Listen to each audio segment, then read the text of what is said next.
नमस्कार, स्वागत है आपका अजीत अंजुम जी के यूट्यूब चैनल पर। मैं हूं अशोक वानखड़े।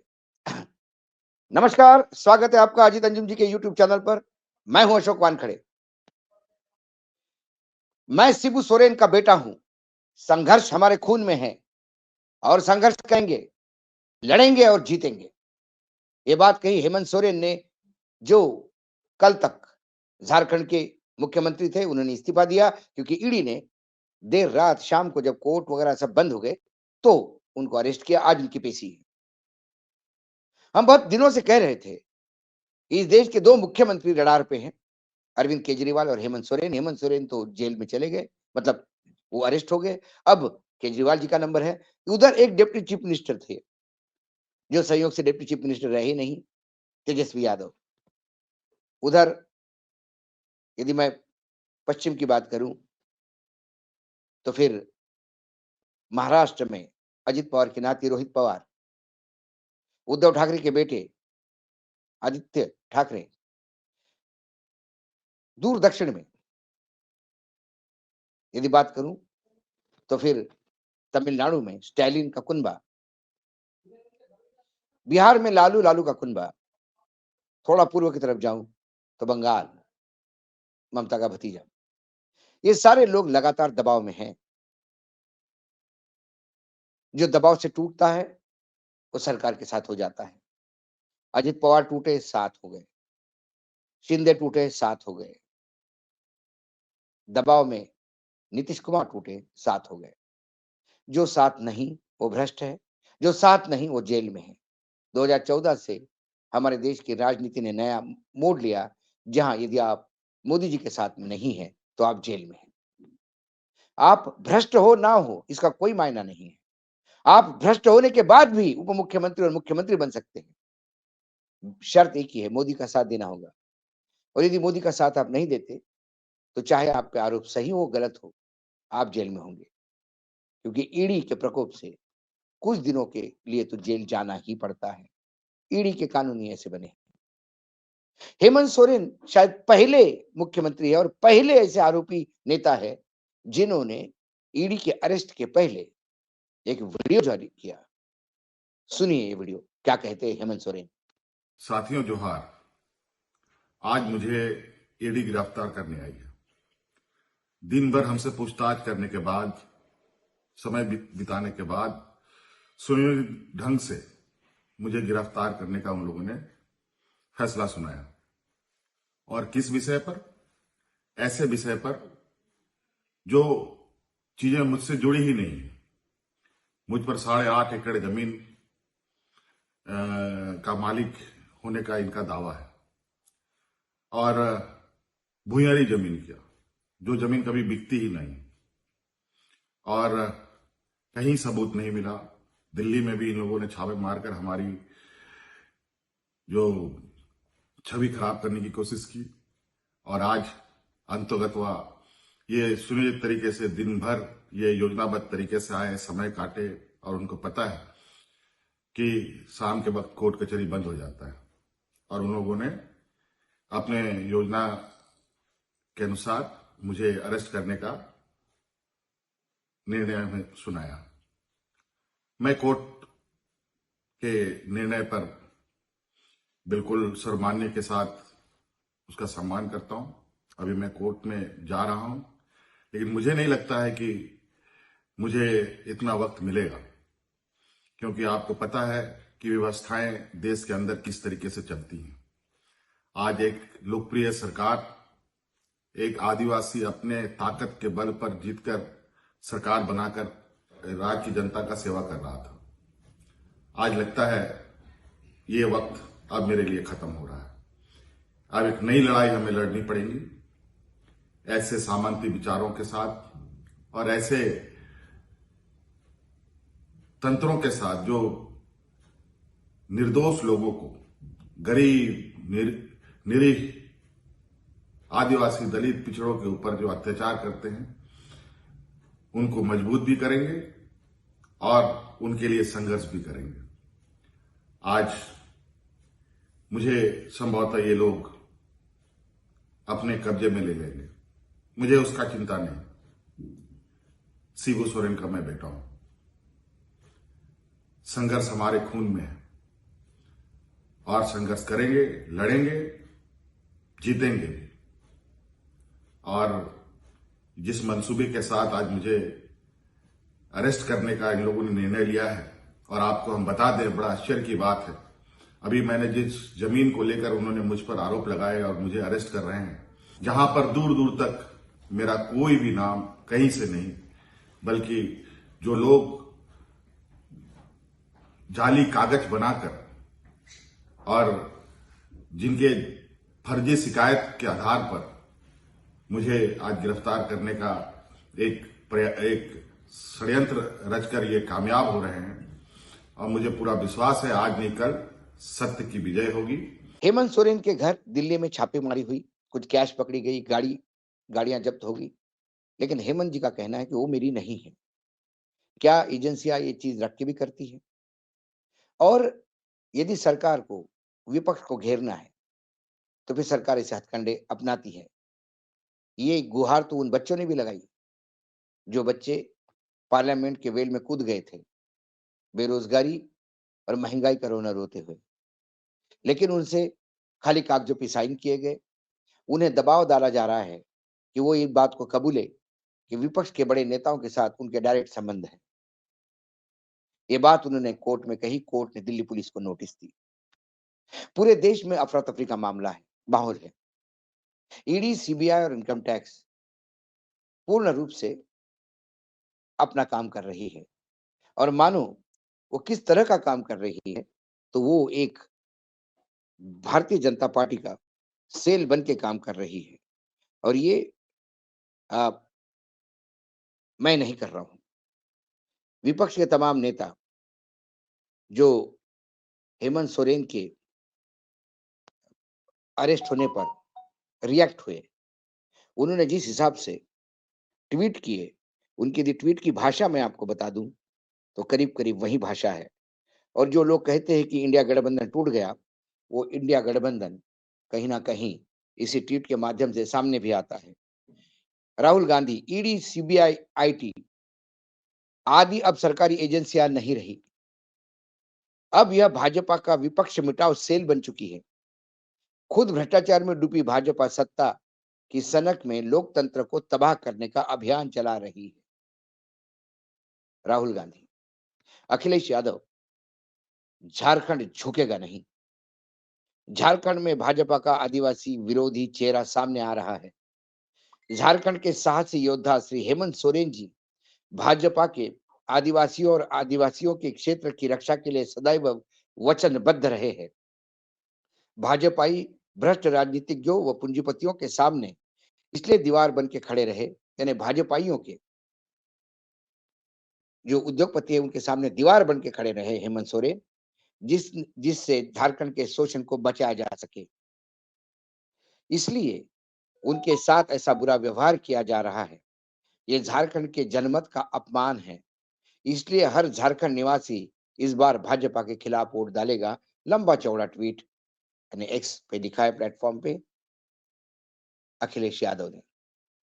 तेजस्वी यादव, बिहार, चंडीगढ़ और अब झारखंड, भाजपा ने एक ही हफ्ता में लोकतंत्र और संघवाद के को तार तार कर दिया है।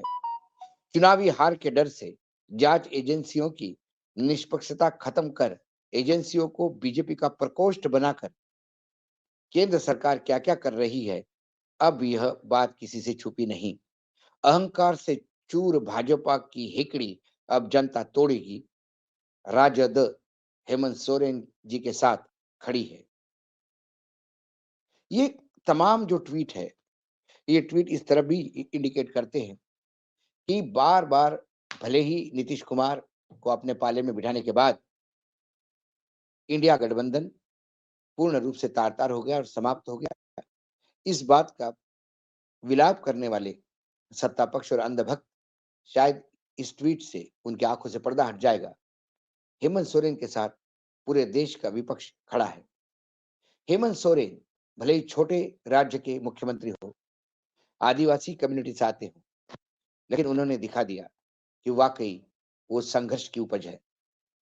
उनके पिता शिबू सोरेन ने झारखंड मुक्ति मोर्चा का गठन कर झारखंड को अलग राज्य बनाने के लिए जो सालों संघर्ष किया, उस संघर्ष की परिणति ही थी कि झारखंड राज्य बना। और झारखंड राज्य बनने के बाद से लगातार भाजपा की नजर उस राज्य पे है। आदिवासियों के लिए आंसू बहाने वाली ये सरकार एक आदिवासी मुख्यमंत्री को किस तरह से अरेस्ट करती है, उसे बदनाम करती है, ये तो सामने आएगा।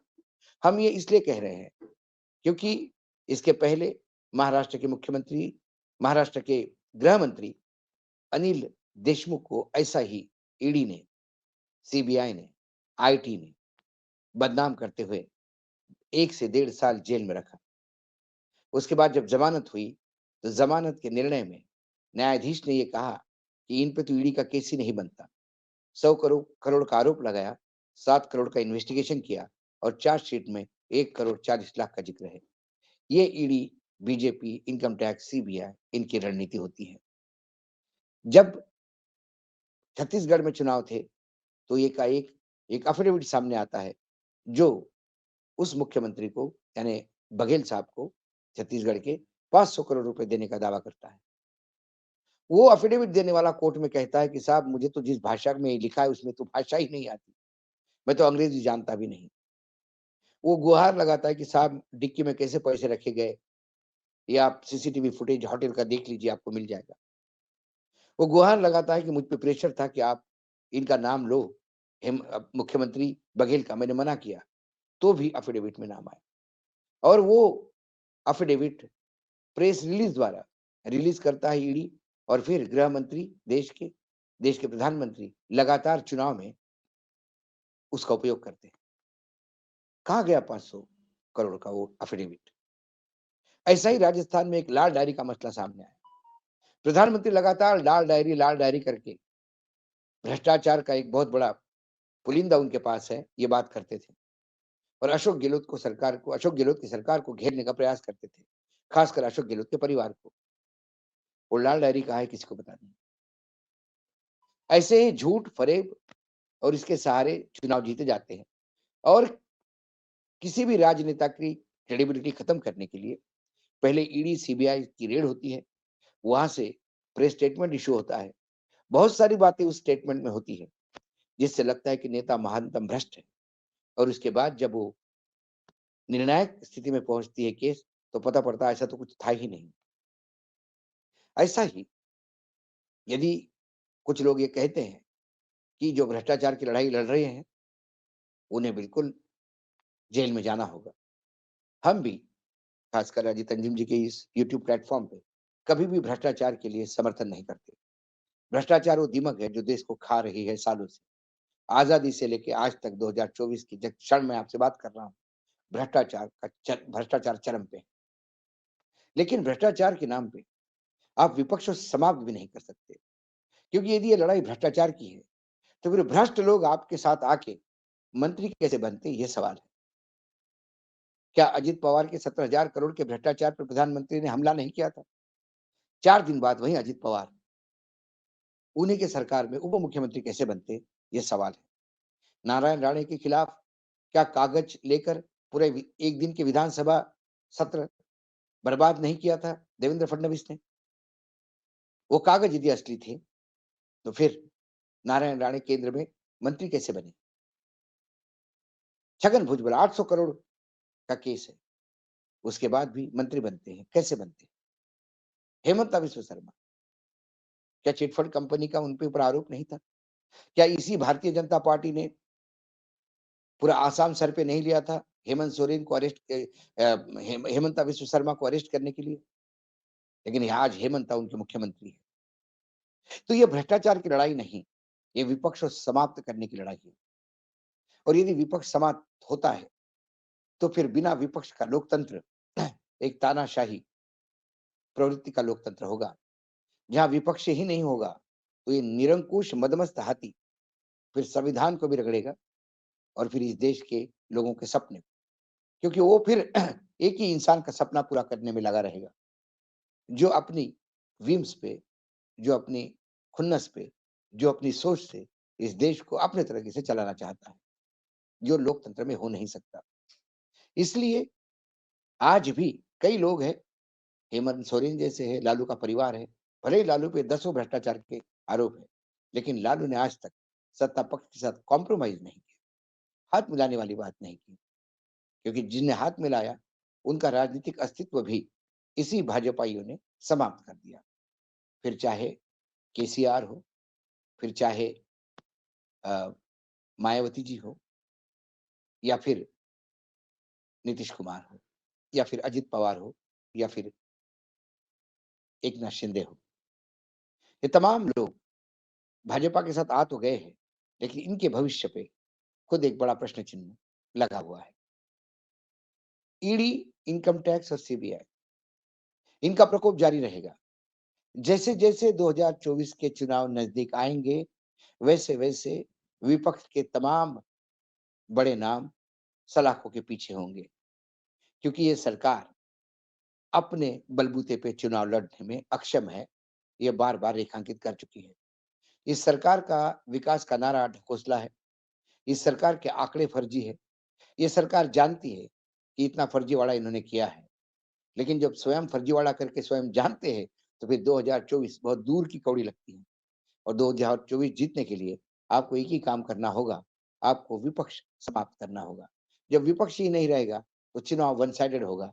फिर अब की बार 400 पार, 500 बार पार, इसका कोई, इस नारे का कोई महत्व भी नहीं रहेगा, क्योंकि विपक्ष ही नहीं तो आप सब कुछ है। लेकिन आज भी बंगाल में ममता अड़ी हुई है, वहाँ दक्षिण में स्टालिन अड़े हुए हैं, लेफ्ट अपने किले संभाले हैं, कांग्रेस पूर्ण रूप से लड़ाई में हथियार लेके उतरी हुई है, और हेमंत सोरेन से लेकर लालू यादव तक ये तमाम क्षेत्रीय क्षेत्र अपने-अपने वजूद और अपनी-अपनी पार्टी बचाने के लिए और इस देश के लोकतंत्र को बचाने के लिए लगातार लड़ने के मूड में है। हेमंत सोरेन खुद अपने वीडियो में जो आपने सुना, उन्होंने कहा कि मैं जेल जाऊँगा, लेकिन संघर्ष यहाँ खत्म नहीं होता। मैं हर झारखंडी के दिल में हूँ, और ये शायद 2024 के चुनाव में उस मशीन द्वारा प्रतीत होगा, जब लोग बटन दबा के चुनाव के नतीजों को निर्णायक रूप में पहुँचाएँगे। आज इतना ही, कल फिर आता हूँ किसी विषय के साथ, तब तक के लिए नमस्कार। देखते रहिएगा अजीत अंजुन जी का यूट्यूब चैनल।